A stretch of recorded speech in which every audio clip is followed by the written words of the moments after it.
The death toll from the Los Angeles wildfires continues to rise in the United States. Meanwhile, the threat of strong winds has also increased.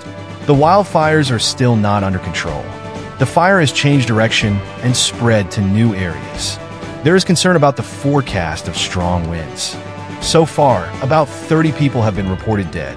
Many are missing. The fire is still burning. The wildfire is spreading further towards Britton Woods and the San Fernando Valley.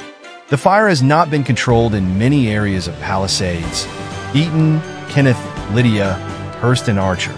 In the Palisades, the fire has spread to another 1,000 acres.